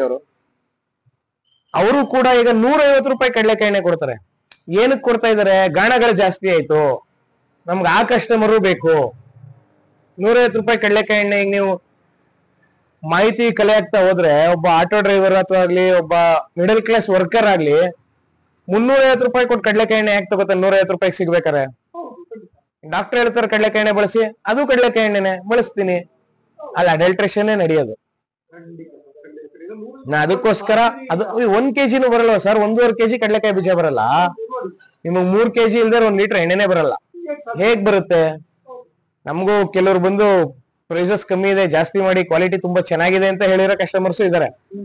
ಕೆಲವರು ಬೇರೆ ಕಡೆ ಕಮ್ಮಿ ಸಿಗುತ್ತೆ ಅಂತಾನು ಹೇಳಿದಾರೆ. ಕಮ್ಮಿ ಸಿಗುತ್ತೆ ಅಂದವ್ರಿಗೆ ನಾವ್ ಹೇಳೋದು ಒಂದೇ, ನೀವು ಅದನ್ನ ಬಳಸಿದೀರಾ, ಇದನ್ನೊಂದ್ಸಲ ಬಳಸಿ ನೋಡಿ, ನಿಮ್ಗೆ ಡಿಫ್ರೆನ್ಸ್ ಗೊತ್ತಾಗತ್ತೆ. ನಾವು ಪ್ರೈಸ್ ಅಲ್ಲಿ ಇನ್ನೇನು ಕಮ್ಮಿ ಬೇರೆ ಕಡೆ ಸಿಗುತ್ತೆ ಅಂದ್ರೆ ಸಂತೋಷದಿಂದ ತಗೊಳ್ಳಿ ಅಂತೀವಿ. ಯಾಕೆಂದ್ರೆ ಡಿಸ್ಟರ್ಬ್ ಮಾಡಬಾರ್ದು ಸರ್. ಎಲ್ಲಾರ್ಗು ಎಲ್ಲವನ್ನೂ ಅರ್ಥ ಮಾಡ್ಸಕ್ ಆಗಲ್ಲ. ಈಗ ನಾವ್ ಅಂಗಡಿ ಮಾಡಿದೀವಿ ಅಂತ ಒಂದ್ಸಲ ಹೇಳ್ಬೋದು ನಮ್ದಕ್ಕೂ ಅವ್ರದಕ್ಕೂ ಡಿಫ್ರೆನ್ಸ್ ಇದೆ ಅಂತ. ಕೆಲವು ಕಸ್ಟಮರ್ ಮಾತಾಡ್ತಾರೆ, ಎಲ್ಲಾರು ಅದೇ ಹೇಳ್ತಾರ್ರಿ, ಎಲ್ಲಾರು ಅವ್ರದೇ ಒಳ್ಳೇದು ಅಂತಾರ್ರಿ, ಈ ತರ ಹೇಳ್ತಾರೆ. ಆತರ ಕಸ್ಟಮರ್ ಏನು ಹೇಳಕ್ಕಾಗಲ್ಲ. ಈಗ ತಗೊಂಡ್ ಟ್ರೈ ಮಾಡೋಣ, ಒಂದ್ಸಲ ನೋಡೋಣ, ಇವ್ರದಕ್ಕೂ ಅವ್ರದಕ್ಕೂ ಏನ್ ಡಿಫ್ರೆನ್ಸ್ ಇದೆ ಅಂತ ಅರ್ಥ ಮಾಡ್ಕೊಳ್ಳೋರ್ಗಾದ್ರೆ ಅರ್ಥ ಮಾಡಿಸ್ಬೋದು. ಕೆಲವರು ವಾದ ಮಾಡಕ್ಕೆ ಅಂತಾನೆ ಬರ್ತಾರೆ, ಕೆಲವರು ಆಯಿಲ್ ಬೇರೆ ಔಟ್ಲೆಟ್ಸ್ ಇರುವಂತವ್ರೆ ಕಳಿಸ್ತಾರೆ ಕಸ್ಟಮರ್ನ. ಹೇಗಿದೆ ಏನು ಅವ್ರವ್ರ ಸಂಬಂಧಿಕರೇ ಬರೋದು, ಅವರೇ ಬರುವಂತದ್ದು, ಅವರೇ ಎಂಕ್ವೈರಿ ಮಾಡುವಂತದ್ದು, ಇವೆಲ್ಲ ನಡೆಯುತ್ತೆ ಸರ್. ಬಿಸ್ನೆಸ್ ಅಂದ್ಮೇಲೆ ಎಲ್ಲ ಇರುತ್ತೆ, ಎಲ್ಲದಕ್ಕೂ ರೆಡಿ ಇರ್ಬೇಕು. ಒಂದು ಅಟ್ಲೀಸ್ಟ್ ಮಿಸ್ಗೈಡ್ ಮಾಡಬಾರ್ದು, ಜನರು ಅರ್ಥ ಮಾಡ್ತಿರೋದು ಕಡಿಮೆಗೆ ಎಣ್ಣೆ ಕೊಡ್ತಾರೆ ಅಂದ್ರೆ ಏನೋ ಆಗಿರ್ತಾರೆ. ಹೌದು, ಯಾಕಂದ್ರೆ ಯಾರಿಂದಲೂ ಸಾಧ್ಯ ಇಲ್ಲ. ನೀವಂತಲ್ಲ ಬೇರೆ ಪ್ರದರ್ಶನ ಮಾಡೋ ಪ್ರಕಾರ ಕೂಡ 3 kg ಕಡಿಮೆ ಸರ್ ಖಂಡಿತವಾಗ್ಲೂ ಬರಲ್ಲ ಸರ್, ಖಂಡಿತವಾಗ್ಲೂ ಬರಲ್ಲ, ಕಡಿಮೆಗೆ ಕೊಡ್ಲಿಕ್ಕೆ ಸಾಧ್ಯ, ಖಂಡಿತವಾಗ್ಲೂ ಕೊಡಕ್ ಸಾಧ್ಯ ಇಲ್ಲ ಸರ್. ಅದೇ ಹೇಳದ್ ನಾನು, ಕೆಲವು ಸಲ ನಿಮ್ಗೆ 3.5 kg ಬೇಕು. ನೋಡಿ ಮಾಯಿಶ್ಚರ್ ಕಂಟೆಂಟ್ ಸರಿ ಇಲ್ಲ ಅಂದ ಟೈಮಲ್ಲಿ 4 kg ಕಡ್ಲೆಕಾಯಿ ಬೀಜಕ್ಕೆ 1 ಲೀಟರ್ ಎಣ್ಣೆ ಬಂದಿರೋದು ಇದೆ ನಮ್ಮಲ್ಲಿನೇ. ಮಾಯಿಶ್ಚರ್ ಕರೆಕ್ಟ್ ಆಗಿ ನಿಮ್ಗೆ 5.5 to 6.5 ಇದ್ರ ಒಳಗಿರ್ಬೇಕು ಸರ್ ಕಡ್ಲೆಕಾಯ್ದು. ಈ ಮಾಯಿಶ್ಚರ್ ತರಬೇಕು ಅಂದ್ರೆ ಮಿನಿಮಮ್ ನಾವು 3-4 days ಡ್ರೈಯಿಂಗ್ ಮಾಡ್ಬೇಕು. ಓವರ್ ಡ್ರೈ ಆದ್ರೂ ಎಣ್ಣೆ ಬರಲ್ಲ, ಕಮ್ಮಿ ಡ್ರೈ ಆದ್ರೂ ಎಣ್ಣೆ ಬರಲ್ಲ. ಕಮ್ಮಿ ಡ್ರೈ ಆದ್ರೆ ಇಂಡಿನೇ ಗಿಟ್ಟಲ್ಲ, ಕಚ್ಚೋದೇ ಇಲ್ಲ, ಒನಕೆ ಸುಮ್ ತಿರುಗ್ತಾ ಇರುತ್ತೆ. ಈ ತರ ಅದ್ರದೇ ಆದ ಕಷ್ಟಗಳಿರುತ್ತೆ. ಈಗ ಯಾವ್ದೇ ಬಿಸ್ನೆಸ್ ಆಗ್ಲಿ, ನೀವ್ ಹೇಳಿದ್ರಿ ಪಾಪ ರಿಯಲ್ ಎಸ್ಟೇಟ್ ಅಲ್ಲಿ ಇನ್ಸ್ಟೆಂಟ್ ಆಗಿ ದುಡ್ಡು ತೆಗೆದು ಬಿಡ್ಬೋದು. ರಿಯಲ್ ಎಸ್ಟೇಟ್ ಅಲ್ಲೂ ಅದರದೇ ಆದಂತ ಡ್ರಾಬ್ಯಾಕ್ಸ್ ಇರುತ್ತೆ, ಅದರದೇ ಆದಂತ ಸ್ಟ್ರಗಲ್ ಇರುತ್ತೆ. ಕಾಣದೇ ಇರುವಂತ ಸತ್ಯಗಳು ಸಿಕ್ಕಾಪಟ್ಟೆ ಇದಾವೆ. ಕೆಲವ್ರು ಪೋಟ್ರೆ ಮಾಡ್ಕೊಳ್ಳೋದು ಆತರ, ಏನೋ ಹಿಂಗ್ ದುಡ್ಡು ಹಾಕಿ ಹಿಂಗ್ ದುಡ್ಡು ತೆಗೆದು ಬಿಟ್ರೆ ಬೇರೆ ಏನೋ ಮಾಡಿರ್ತಾರೆ. ಇನ್ಸ್ಟೆಂಟ್ ಆಗಿ ಯಾರು ಇವತ್ತು 1ನೇ ಮೆಟ್ಲಲ್ಲಿ ಇದ್ದವ್ ನಾಳೆ ಬೆಳಗ್ಗೆ 100ನೇ ಮೆಟ್ಲಿಗೆ ಹೋಗಿರೋದು ಇತಿಹಾಸದಲ್ಲೇ ಇಲ್ಲ. ಹೋಗಿದ್ರು ಅದ್ ಯಾವ್ದೋ ಬೇರೆ ದಾರಿ ಇರುತ್ತೆ, ಅದ್ರ ಅಪ್ಪ ಅಂತ ಕೆಳಗ್ ಒಂದಿನ ಬೀಳ್ಲೇಬೇಕು. ಮೆಟ್ಲು ಹತ್ಬೇಕಾದ್ರೆ ನಿಧಾನಕ್ಕೆ ಹತ್ಬೇಕು, ಹತ್ತುತ್ತಾ ಎಲ್ಲಾ ಕಷ್ಟ ಸುಖ ನೋವು ನಲುವು ಎಲ್ಲ ಅನುಭವಿಸ್ತಾನೆ ಹತ್ಬೇಕು. ಸೊ ಆತರ ಅಡ್ದಾರಿಲಿ ಹೋಗಿ 200 ರೂಪಾಯಿಗೆ ಎಣ್ಣೆ ಕೊಡುವಂತದ್ದು. ನಿಮ್ಗೊಂದು ಉದಾಹರಣೆ ಕೊಡ್ಬೇಕು ಅಂದ್ರೆ ಮೈಸೂರ್ಲು ಕೊಡ್ತಾ ಇದಾರೆ ಸರ್ ಸಿಕ್ಕಾಪಟ್ಟೆ ಜನ. ಹೆಸರುಗಳು ಬೇಡ, ಏರಿಯಾಗಳ ಹೆಸರು ಹೇಳಲ್ಲ. 220 ರೂಪಾಯಿಗೆ ಕೊಬ್ಬರಿ ಎಣ್ಣೆ ಕೊಡ್ತಾರೆ. ನನಗೆ ಆಶ್ಚರ್ಯ ಆಗುತ್ತೆ ಹೇಗ್ ಕೊಡ್ತಾರೆ ಅಂತ. ಒಂದಿನ ಅವ್ರ ಅಂಗಡಿನ ನಾವು ಬಿಡದಂಗೆ ಪೂರ್ತಿ ದಿನ ಬೆಳಗ್ಗೆ 8 ಗಂಟೆಗೆ ಹೋಗಿ ಮಾನಿಟರ್ ಮಾಡಕ್ ಶುರು ಆಗಿದ್ದು, ನಾವ್ ಅಂಗಡಿ ಓಪನ್ ಮಾಡಕ್ ಮುಂಚೆ. ಯಾಕೆ ನಮ್ಗೆ ಏನಾದ್ರು ಫಾಲ್ಟ್ ಇದ್ಯಾ, ನಾವ್ ಎಕ್ಸ್ಟ್ರಾಕ್ಟ್ ಮಾಡ್ತಾ ಇರೋ ರೀತಿ ತಪ್ಪಾ, ಅವ್ರಿಗೆ ಜಾಸ್ತಿ ಈಲ್ಡ್ ಬರ್ತಾ ಇದ್ಯಾ, ಎಲ್ಲವನ್ನೂ ತಿಳ್ಕೊಬೇಕು. ಒಂದ್ ಅಂಗಡಿ ಮಾಡೋದಕ್ಕೆ ಸುಮ್ನೆ ಬ್ಲಾಂಕ್ ಆಗಿ ಬಂದು ಏನೋ ದುಡ್ಡಿದೆ ತಗೊಬಂದ್ ಸುರಿದ್ ಬಿಡು, ಅಂಗಡಿ ಮಾಡ್ಬಿಡು, ಮಿಷಿನ್ ಸಿಗುತ್ತೆ, ರಾ ಮೆಟೀರಿಯಲ್ ಸಿಗುತ್ತೆ, ಯಾರೋ ಒಬ್ಬ ಇರ್ತಾನೆ, ಏನೋ ಬಿಲ್ ಮಾಡ್ಸೋಣ ಕೊಡೋಣ, ಈ ತರ ಬ್ಲೈಂಡ್ ಆಗಿ ಮಾಡ್ರೆ ಏನು ವರ್ಕೌಟ್ ಆಗಲ್ಲ ಸರ್. ಅದಕ್ಕೆ ಅದರದೇ ಆದ ಗ್ರೌಂಡ್ ವರ್ಕ್ ಮಾಡ್ಬೇಕು. ಸೊ ನಾವೇನ್ ಮಾಡಿದ್ವಿ, ಅವನ ಹತ್ರ ಹೋಗಿ ಫಸ್ಟ್ ಕೊಬ್ಬರಿ ಎಣ್ಣೆ ತಗೊಬಂದ್ವಿ. ನಮಗ್ ಗೊತ್ತಿರುವಂತ ಒಂದು ಕನ್ಸಲ್ಟೆನ್ಸಿ ಇದೆ ಇಲ್ಲಿ, ಅವ್ರ ಹತ್ರ ಕೊಟ್ಟು ಟೆಸ್ಟ್ ಮಾಡಿಸಿದ್ವಿ, ಇದು ಅಡಲ್ಟ್ರೇಟ್ ಆಗಿದೆ ಅಂತ ಅವ್ರು ಓಪನ್ ಆಗಿ ಹೇಳಿದ್ರು ನಮ್ಗೆ. ಸೊ ನಾವು ನೆಕ್ಸ್ಟ್ ಹೋದ್ವಿ, ನಾವು ಕೊಬ್ಬರಿ ತಗೊಂಡೋದ್ವಿ ಅವ್ರ ಅಂಗಡಿಗೆ, ಮಿಲ್ ಮಾಡಿಸಿದ್ವಿ. ಮಿಲ್ ಮಾಡಿಸಿದ ತಕ್ಷಣ ಏನಾಯ್ತು, ನಮ್ಗೆ ಏನ್ ಇಲ್ಲಿ ನಮ್ಮ ಗಾಣದಲ್ಲಿ ರಿಸಲ್ಟ್ ಬರ್ತಾ ಇದೆ ಅದೇ ರಿಸಲ್ಟ್ ಅವನ ಅಂಗಡಿಲೂ ಬರ್ತಾ ಇರೋದು. ಸೊ ಅವನು ಹೇಗ್ ಕಮ್ಮಿ ಕೊಡ್ತಾನೆ? ಈಗ ನನ್ನ ಅಂಗಡಿಲಿ 3 kg 1 ಲೀಟರ್ ಬರ್ತಾ ಇದೆ, ಅವನ ಅಂಗಡಿಲಿ ಅವ್ನ್ ಕೊಡ್ತಾ ಇರೋ ರೇಟ್ ನೋಡಿದ್ರೆ 1.5 kg 1 ಲೀಟರ್ ಬರ್ಬೇಕು. ಅವನ ಅಂಗಡಿಲೂ ಅಷ್ಟು ಬರ್ತಾ ಇಲ್ವೇ, 3 kg 1 ಲೀಟರ್ ಬರ್ತಾ ಇರೋದು. ಹೇಗ್ ಕಮ್ಮಿ ಮಾಡ್ತಾ ಇದ್ದಾನೆ? ಎಲ್ಲ ಅಧ್ಯಾಯ ಮಾಡಿದ್ವಿ. ಒಂದಿನ ಇಬ್ರನ್ ಬಿಟ್ವಿ ಸರ್, ಇದೆಲ್ಲ ಮಾಡಬಾರ್ದು ಆಕ್ಚುಲಿ, ನಾವು ಮಾಡಿದ್ವಿ. ಅಂಗಡಿ ಹತ್ರ ಆಚೆ ಈಚೆ ಬಿಟ್ವಿ. ಎಂತ ಕಹಿ ಸತ್ಯ ಅಂದ್ರೆ ಸರ್, ಅದು ದೇವಸ್ಥಾನದಲ್ಲಿ ಈಡ್ಗಾಯಿ ಹೊಡಿತಾರೆ. ಆ ಈಡ್ಗಾಯಿನ ತಂದು ಒಣಗಿಸಿ ಕೊಬ್ಬರಿ ಎಣ್ಣೆ ತೆಗೆದು ಮಾರ್ತಾ ಇದಾರೆ ಸರ್. ಮೈಸೂರಲ್ಲಿ ನಡೀತಾ ಇದೆ ಸರ್ ಇದು. ಕಸ್ಟಮರ್ ಆದ ನೀವೇ ನನ್ನ ಹತ್ರ ಬಂದು ಎಣ್ಣೆ ಇಷ್ಟು ದುಡ್ಡು ಕೊಟ್ಟು ತಗೋತಾ ಇರ ಅಂದ್ರೆ ನಾನ್ ನಿಮ್ಗೆ ಒಳ್ಳೆ ಎಣ್ಣೆ ಕೊಡ್ಬೇಕಾಗಿರೋದು ನನ್ನ ರೆಸ್ಪಾನ್ಸಿಬಿಲಿಟಿ ಸರ್. ನಿಮ್ಮನ್ನ ಮೆಚ್ಚಕ್ಕಲ್ಲ, ನನ್ನ ಆತ್ಮ ತೃಪ್ತಿಗೆ ನಾನು ಒಳ್ಳೆಯವನಾಗ್ಬೇಕು ಅಂತ. ಈಗ ಏನೋ ಮೋಸ ಮಾಡಿ ದುಡ್ಡು ಮಾಡ್ಬೇಕು ಅಂದ್ರೆ ಸಾವಿರ ಬಿಸ್ನೆಸ್ ಇದೆ ನೀವ್ ಹೇಳ್ದಂಗೆ. ತಗೊಬಂದ್ ಅದನ್ನ ರೀಟೇಲ್ ಸೇಲ್ ಮಾಡಿದ್ರೆ, ಈಗ ಹೋಲ್ಸೇಲ್ ಅವ್ರ ಹತ್ರ ತಂದು ರೀಟೇಲ್ ಸೇಲ್ ಮಾಡಿದ್ರು ದುಡ್ಡು ಮಾಡ್ಬೋದು. ಇಷ್ಟು ಶ್ರಮ ಪಡುವಂತ ಅವಶ್ಯಕತೆ ಇಲ್ಲ. ಕೆಲವು ಸಲ ನಾನು ನಿಮ್ಗೆ ಹೇಳ್ದಂಗೆ 4 kg 1 ಲೀಟರ್ ಬಂದಾಗ ನಮ್ಗೆ 1 ರೂಪಾಯಿನೂ ಮಿಕ್ಕಲ್ಲ, ಕೈಯಿಂದನೇ ಹೋಗುತ್ತೆ. 1 ಲೀಟರ್ 50 ರೂಪಾಯಿ ಕೈಯಿಂದ ಹೋಗುತ್ತೆ. ಆತರ ಸಂದರ್ಭಗಳು ಇದಾವೆ. ಈ ತರ ಮೋಸ ಮಾಡ್ತಾರೆ ಸರ್. ಕಡ್ಲೆಕಾಯಿ ಬೀಜದಲ್ಲೂ ಅಷ್ಟೇ, ಅರ್ಧ ಕಡ್ಲೆಕಾಯಿ ಬೀಜ ಬರುತ್ತೆ, ನಿಮ್ಗೆ ಸಿಪ್ಪೆ ಹಿಡಿದ್ಬಿಟ್ಟಿರ್ತಾರೆ. ಅರ್ಧ ಕೆಟ್ಟೋಗಿರುತ್ತೆ, ಅರ್ಧ ಚೆನ್ನಾಗಿರುತ್ತೆ. ಒಂದ್ ಬೀಜದಲ್ಲಿ 2 ಭಾಗ ಇರುತ್ತೆ. ಅರ್ಧ ಕೆಟ್ಟಿರೋ ಬೀಜನ ಸಪರೇಟ್ ಮಾಡಿ ಚೆನ್ನಾಗಿರುವಂತ ಬೀಜದಲ್ಲಿ ಎಣ್ಣೆ ತೆಗಿತಾರೆ. ಅವರು ಕೊಡ್ತಾರೆ ನಿಮ್ಗೆ 280 ರೂಪಾಯಿಗೆ ಕಡ್ಲೆಕಾಯಿ ಎಣ್ಣೆನ. ಸೊ ಇದು ಸತ್ಯಗಳು. ಕಮ್ಮಿಗೆ ಕೊಡ್ತಾ ಇದಾರೆ, ಅಷ್ಟ್ ಕಮ್ಮಿಗೆ ಸಿಗುತ್ತೆ. ಇದು ಕಹಿ ಸತ್ಯಗಳು ಸರ್, ಗೊತ್ತಿಲ್ಲದೆ ಇರುವಂತದ್ದು ಜನಕ್ಕೆ. ನೀವು ಕಮ್ಮಿಗೆ ಸಿಗ್ತಾ ಇದೆಯಾ, ಖಂಡಿತವಾಗ್ಲೂ ನೀವು ತಿಂತಾ ಇರೋದು ಕೊಬ್ಬರಿ ಎಣ್ಣೆ ಅಲ್ಲ, ಈಡ್ಗಾಯಿ ಎಣ್ಣೆ. ಇದು ನಿಜವಾದ ಮಾಹಿತಿ. ನಾವು ನೋಡಿದೀವಿ, ಟೆಸ್ಟ್ ಮಾಡಿದೀವಿ, ಎಲ್ಲವನ್ನೂ ಮಾಡಿದೀವಿ. ನಿಮ್ಮ ಉದ್ದೇಶ ಮೊದಲು ಇಂಟರ್ವ್ಯೂ ಮಾಡಿದ್ದೇನೆ, ಪ್ರತಿಯೊಬ್ಬರಿಗೂ ಹೇಳೋದಷ್ಟೇ, ನೀವು ಹಣವನ್ನು ಜಾಸ್ತಿ ಮಾಡಿ ಅಬ್ಜೆಕ್ಷನ್ಸ್ ಇಲ್ಲ. ಯಾಕೆ ಜಾತಿ ಆಗಲ್ಲ ಅನ್ನೋ ಮಾತಿಲ್ಲ. ಆದ್ರೆ ಗುಣಮಟ್ಟವನ್ನ ಹಾಳು ಮಾಡ್ತೀವಿ. ಗುಣಮಟ್ಟ ಯಾಕೆಂದ್ರೆ ಜನ ಬದಲಾಗ್ತಿದ್ದಾರೆ. ಹೌದು, ಆ ಬದಲಾದವರು ವಾಪಸ್ ಹೋಗ್ಬಾರ್ದು. ಖಂಡಿತ ಸರ್. ನಾನ್ ನಿಮ್ಗೆ ಇದನ್ನೇ ಹೇಳಬೇಕು ಅನ್ಕೊಂಡೆ ಎಂಡ್ ಆಫ್ ದಿ ಇಂಟರ್ವ್ಯೂ. ಏನೋ ಒಂದು ನಮ್ಮ ನಿರೀಕ್ಷೆ ಮೀರಿದ ರೆಸ್ಪಾನ್ಸ್ ಸರ್ ಇದು. ಅಂಗಡಿಲಿ ಇಷ್ಟು ವ್ಯವಹಾರ ಆಗುತ್ತೆ, ಇಷ್ಟು ವ್ಯಾಪಾರ ನಡೆಯುತ್ತೆ, ಇದು ನಮ್ ನಿರೀಕ್ಷೆಗೆ ಮೀರಿದ್ದು. ಈಗ ಏನೇ ಒಂದು ಮಾಡ್ಬೇಕಾದ್ರೆ ನಮ್ಗೊಂದು ಗ್ರೌಂಡ್ ವರ್ಕ್ ರಿಪೋರ್ಟ್ಸ್ ಪ್ರಕಾರ ನಾವು ಒಂದು ಮೈಂಡ್ ಸೆಟ್ ಅಲ್ಲಿ ಇರ್ತೀವಿ. ಇಷ್ಟು ದುಡ್ಡು ಆಗುತ್ತೆ, ಇಷ್ಟು ಲೀಟರ್ ಹೋಗುತ್ತೆ. ನಾವು ಅದಕ್ಕೆ ರೆಡಿ ಇಲ್ಲದೆ ಇದ್ದಿದ್ದ ದಿನಗಳು ಇದಾವೆ. ನಮ್ಗೆ ಇಷ್ಟೇ ಲೀಟರ್ ಹೋಗುತ್ತೆ ಅಂತ ಒಂದು ಮೈಂಡ್ ಸೆಟ್ ಅಲ್ಲಿ ಕೂತಿದ್ದ ದಿನ ಬಂದು ಸಡನ್ ಆಗಿ 50 ಲೀಟರ್ 60 ಲೀಟರ್ 70 ಲೀಟರ್ 80 ಲೀಟರ್ ಈ ತರ ಓವರ್ ರೆಸ್ಪಾನ್ಸ್ ಸಿಕ್ಕಿದೆ. ಸೊ ಅದೇನಾಗುತ್ತೆ, ಜನಗಳು ಈಗ ಅವೇರ್ನೆಸ್ ಕ್ರಿಯೇಟ್ ಆಗೋಗಿದೆ ಸರ್. ಅವೇರ್ನೆಸ್ ಕ್ರಿಯೇಟ್ ಆಗೋಗಿದೆ. ಈಗ ನಾವು ಗುಣಮಟ್ಟದ ಎಣ್ಣೆಗಳನ್ನ ಕೊಡದೆ ಮತ್ತೆ ಚೀಪ್ ಅಡಲ್ಟ್ರೇಷನ್ ಇದ್ರಲ್ಲೂ ಶುರು ಮಾಡಿ ಕೊಟ್ಬಿಟ್ರೆ ಇದಕ್ಕೂ ಏನ್ ಡಿಫರೆನ್ಸ್? ಇವರು ವಿಷಯನೇ ಕೊಡ್ತಾ ಇದಾರೆ, ಅವರು ವಿಷಯನೇ ಕೊಡ್ತಾ ಇದಾರೆ. ಕಮ್ಮಿಗೆ ಸಿಗುವಂತ ವಿಷಯನೇ ತಗೊಂಡು ತಿನ್ನೋಣ ಅಂತ ಜನ ತೀರ್ಮಾನ ತಗೊಳಂಗ್ ಮಾಡಬೇಡಿ ಯಾರುನು. ಗಾಣ ಇಟ್ಟಿರುವಂತವ್ರಿಗೆ ರಿಕ್ವೆಸ್ಟ್, 10 ರೂಪಾಯಿ 20 ರೂಪಾಯಿ ಜಾಸ್ತಿ ಮಾಡಿ. ನಿಮ್ಗೆ ಇವತ್ತಿಲ್ದೇರಿ ಇನ್ನೊಂದು 5 ದಿನ 10 ದಿನ ಕೇಳ್ಕೊಂಡು ಹೋಗ್ತಾರೆ. ಎಲ್ಲಾ ಕಡೆ ಅಷ್ಟೇ ಆಗಿದೆ ಎಂದಾಗ ಪ್ರೈಸು ಖಂಡಿತವಾಗ್ಲೂ ಕೊಟ್ಟು ತಗೋತಾರೆ. ಬೆಂಗಳೂರುಗಳಲ್ಲಿ 420 ರೂಪಾಯಿ 430 ರೂಪಾಯಿ ಕೊಟ್ಟು ಎಣ್ಣೆ ತಗೋತಾ ಇದಾರೆ ಜನ. ಹಂಗಂತ ಬೆಂಗಳೂರಿನ ಶ್ರೀಮಂತರು ದಡ್ರು ಅಂತಲ್ಲ, ಕ್ವಾಲಿಟಿ ವೈಸ್ ಹೋಗ್ತಾರೆ ಸರ್. ಸೊ ನಾ ಹೇಳ್ತಾ ಇರೋದೇ, ನಿಮ್ಮ ಗುಣಮಟ್ಟ ನೀವು ಕಾಪಾಡ್ಕೊಳ್ಳಿ, ನಿಮ್ ಬೆಲೆ ನೀವು ಇಡಿ. ಬೇರೆಯವನನ್ನ ನೋಡಿ ನೀವು ಬೆಲೆ ಇಡಬೇಡಿ. ನಿಮ್ಗೆ ಏನ್ ವರ್ಕೌಟ್ ಆಗ್ತಾ ಇದೆ ಆ ಬೆಲೆ ಇಡಿ. ನೀವು ಲಾಸ್ ಮಾಡ್ಕೊಂಡು ಮಾಡಬೇಡಿ. ಈ ಕೆಲವ್ರು ಏನ್ ಮಾಡ್ತಾರೆ, 250 ರೂಪಾಯಿಗೆ ಇಟ್ಬಿಟ್ರೆ 1000 ಲೀಟರ್ ಪರ್ಚೇಸ್ ಮಾಡ್ಬಿಡ್ತಾರೆ ನಮ್ಮ ಹತ್ರ. ಅದಕ್ಕೆ ಬೇರೆ ಏನೇನ್ ನೀವು ಅಡಲ್ಟ್ರೇಷನ್ ಮಾಡ್ತೀರಿ ಎಲ್ಲರಿಗೂ ಗೊತ್ತಾಗುತ್ತೆ ಒಂದಲ್ಲ ಒಂದಿನ. ಈಗ ಅವರು ಬಂದು ಈಗ ನಮ್ಮಂತ ಅಂಗಡಿಗಳಲ್ಲಿ ಗುಣಮಟ್ಟ ಪದಾರ್ಥ ತಗೊಂಡಾಗ ಅಲ್ಲಿ ಬಳಸೋದಕ್ಕೂ ಇಲ್ಲಿ ಬಳಸೋದಕ್ಕೂ ಡಿಫ್ರೆನ್ಸ್ ಕಂಡಿಡಿದಾಗ 50 ರೂಪಾಯಿ ಜಾಸ್ತಿ ಆದ್ರೂ ಹೋಗಪ್ಪ ಶಂಕರ ನ್ಯಾಚುರಲ್ಸ್ ಅಲ್ಲಿ ಎಣ್ಣೆ ತಗೋಬಾ ಅಂತಾರೆ. ಈ ತರ ನಾವು ಅಷ್ಟೇ ಸರ್, ಬೆಂಗಳೂರಲ್ಲೇ ತಗೋತಾ ಇದ್ದಿದ್ದು. ಮೈಸೂರಲ್ಲಿ ಇಷ್ಟು ಅಂಗಡಿಗಳಿದಾವೆ, ನಾವು ಮಿಲ್ ಮಾಡಿಸ್ತಾ ಇದ್ವಿ ತಗೊಂಡೋಗಿ ರಾ ಮೆಟೀರಿಯಲ್. ಅದು ಮಾಡ್ಸಕ್ಕಾಗಿಲ್ಲ ಅಂದ್ರೆ ಬೆಂಗಳೂರಲ್ಲೇ ತಗೋತಾ ಇದ್ದಿದ್ದು. ತುಂಬಾ ಚೆನ್ನಾಗಿ ಎಣ್ಣೆ ಕೊಡ್ತಿದ್ರು ನಮ್ಗೆ ಅವರು. ಒನ್ ಆಫ್ ದ ಒಳ್ಳೆ ಕಂಪನಿ. ಪ್ರೈಸ್ ತುಂಬಾ ಜಾಸ್ತಿ, ಬಟ್ ಅವ್ರ ಪ್ಯೂರಿಟಿಲಿ ಯಾವ್ದೇ ರೀತಿ ಕಾಂಪ್ರಮೈಸ್ ಆಗಲ್ಲ. ನಮಗದು ಬೇಕು, ಒಂದ್ 50 ರೂಪಾಯಿ ಎಕ್ಸ್ಟ್ರಾ ತಗೊಳ್ಳಿ. ಈಗ ನಮ್ಮ ಎಣ್ಣೆ ಆದ್ಮೇಲೆ ಎಲ್ಲಾರು ನಮ್ಗೆ ಹೇಳ್ತಾ ಇರೋದು ಅದೇ, ನಾವ್ ಇಲ್ಲೇ ತಗೋತಾ ಇದ್ವಿ ಅಕ್ಕಪಕ್ಕದ ಏರಿಯಾಗಳಲ್ಲಿ, ಈ ತರ ಎಣ್ಣೆ ಸಿಗ್ತಾ ಇರ್ಲಿಲ್ಲ ಅಂತ. ನಾನು ಕೆಲವ್ರಿಗೆ ಹೇಳಿದೀನಿ. ಆ ಸತ್ಯಕ್ಕೆ ನಮ್ದು ಒಂದ್ ಕಾರಣ ಇದೆ, ನಾವು ಗಾಣಗ್ರಲ್ಲ. ಇದನ್ನ ಮಾಡಿದಾಗ ನನಗೆ ಒಂದ್ 2-3 ಜನ ಗಾಣಗರು ಬಂದು ಕಿಡಿಗೇಡಿತನ ಮಾಡಿದ್ದು ಇದೆ. ಗಾಣಗರ ವೃತ್ತಿಗಳು ಯಾಕ್ರಿ ಕಿತ್ಕೋತಾ ಇದ್ದೀರಾ ಅಂತ. ಯಾವ ವೃತ್ತಿನೂ ಅವನೇ ಮಾಡ್ಬೇಕು ಇವನೇ ಮಾಡ್ಬೇಕು ಅಂತ ಇಲ್ಲ ಸರ್. ಈಗ ಹಂಗಾರ ಕುಂಬಾರ ಬರೀ ಮಡಕೆನೇ ನೈತಾ ಕೂತ್ಕೋಬೇಕಾ? ಅವನ್ ಮಕ್ಳು ಡಾಕ್ಟರ್ ಆಗ್ಬಾರ್ದಾ? ಅವ್ನ ಇಂಜಿನಿಯರ್ ಆಗ್ಬಾರ್ದಾ? ಆಸೆ ಇರಲ್ವ ಅವ್ರ ಮಕ್ಳಿಗೆ? ಅವ್ರ ತಂದೆ ತಾಯಿಗೆ ನಮ್ಮ ಮಕ್ಳು ಈ ತರ ಆಗ್ಬೇಕು ಅಂತ. ಕುಂಬಾರ ಮಕ್ಳೆಲ್ಲ ಕುಲ್ಕಸಬು ಬಿಡಬಾರ್ದು, ಮಾಡ್ಬೇಕು. ಅದನ್ನ ಮಾಡೋರು ಇರ್ಲಿ, ಅವ್ರು ಬೇರೆ ವೃತ್ತಿಗೆ ಹೋಗ್ಬಾರ್ದು ಅನ್ನೋದು ತಪ್ಪು. ಈ ಗಾಣಗರಿಗೆ ಇದರಲ್ಲಿ ಹೇಗೆ ಎಣ್ಣೆ ತೆಗಿಬೇಕು, ಏನ್ ಮಿಕ್ಸ್ ಮಾಡ್ಬೇಕು, ಯಾವ ರೀತಿ ಎಲ್ಲ ಗೊತ್ತು ಸರ್. ಎಲ್ಲಾ ಗಾಣಗರು ಮಾಡ್ತಾರೆ ಅಂತ ನಾನು ಹೇಳ್ತಾ ಇಲ್ಲ, ಎಲ್ಲಾ ಗಾಣಗರು ಮಾಡ್ತಾರೆ ಅಂತ ಹೇಳ್ತಾ ಇಲ್ಲ. ಒಂದು 70 ಭಾಗ ನಡೀತಾ ಇದೆ, ಒಂದ್ 30 ಭಾಗ ಒಳ್ಳೆ ಗಾಣಗರು ಇದಾರೆ. ಅಂದ್ರೆ ನಡ್ಸ್ಕೊಂಡು ಎತ್ತಿನ ಗಾಣದಲ್ಲೇ ಕೊಡ್ತಾ ಇರುವಂತವ್ರು ಇದಾರೆ ಇನ್ನೂ ಇವತ್ತಿಗೂ. ಈ ಭಾಗದಲ್ಲಿ ಸ್ವಲ್ಪ ಕಮ್ಮಿ ಎತ್ತಿನ ಗಾಣಗಳು, ಕರ್ನಾಟಕದಲ್ಲೇ ಕಮ್ಮಿ ಆಗ್ಬಿಟ್ಟಿದೆ ಬಿಡಿ. ಹೋಲ್ಸೇಲ್ ನಾವು ನೋಡೋದಾರ ಎಂಟೈರ್ ಕರ್ನಾಟಕ. ಮುಂಚೆ ನಾವು ಮಾಹಿತಿ ಕಲೆ ಹಾಕೋದು ಅಂದ್ರೆ, ಈಗ ನಾವೆಲ್ಲರೂ ಫ್ಯಾಮಿಲಿ ಗ್ಯಾದರಿಂಗ್ ಗಳು ಹೋದಾಗ, ಅಜ್ಜಿ ನಿಮ್ಮೂರಲ್ಲಿ ಗಾಣ ಇತ್ತಾ, ತಾತ ನಿಮ್ಮೂರಲ್ಲಿ ಗಾಣ ಇತ್ತ ಅಂತ ಕೇಳಿದ್ರೆ, ಹೌದು ಎತ್ತಿನ ಗಾಣ ಇತ್ತು. ಪ್ರತಿಯೊಂದು ಹಳ್ಳಿಗಳಲ್ಲೂ ಎತ್ತಿನ ಗಾಣಗಳಿದ್ವು. ಅಟ್ಲೀಸ್ಟ್ ಒಂದು ಅಕ್ಕಪಕ್ಕದ 2 ಊರ್ಗಾರು ಒಂದ್ ಗಾಣ ಇತ್ತು ಮಧ್ಯದಲ್ಲಿ. ಇರಾಡಿಕೇಟ್ ಆಗೋಗಿದೆ ಸರ್, ಕಂಪ್ಲೀಟ್ ಇರಾಡಿಕೇಶನ್. ಇವತ್ತು ಗಾಣಗಳ ಲೆಕ್ಕ ಹಾಕಿದ್ರೆ, ಇವಾಗ ಬಿಸ್ನೆಸ್, ಈ ಗಾಣದೆಣ್ಣೆ ಬಿಸ್ನೆಸ್ ಮಾಡ್ಲಿಕ್ಕೆ ಅಂತ ಭೂಮಾಗಿ ಒಂದ್ 50 ಗಾಣ ಹಾಕಿರೋದ್ ಬಿಟ್ರೆ, ಕರ್ನಾಟಕ ಫುಲ್ ನೋಡೋದಾದ್ರೆ ಒಂದ್ 18 20 ಗಾಣ ಅವಾಗಿಂದನೂ ನಡ್ಕೊಂಡು ಬಂದಿರೋದಿದೆ ಅಷ್ಟೇ. ಇವಾಗ ಬಿಸ್ನೆಸ್ ಮಾಡೋ ಸಲುವಾಗಿ ಎತ್ತಿನ ಗಾಣ ಇಂಪ್ಲಿಮೆಂಟ್ ಮಾಡ್ಕೊಂಡು ಮಾಡ್ತಾ ಇದಾರೆ. ಅದು ಬಿಟ್ರೆ ಮೂಲ ಅವಾಗಿಂದನೂ ಕಾಪಾಡ್ಕೊಂಡು ಬಂದಿರೋದು ಒಂದು 18 ಗಾಣ ಕರ್ನಾಟಕದಲ್ಲಿ. 18 20 ಗಾಣ ಸಿಕ್ಕಿದ್ರೆ ಹೆಚ್ಚು.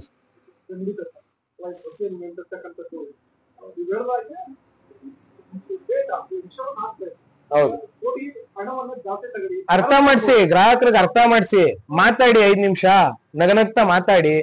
5 ನಿಮಿಷ ಅವ್ರಿಗೂ ಮನವೊಲಿಕೆ ಆಗತ್ತೆ.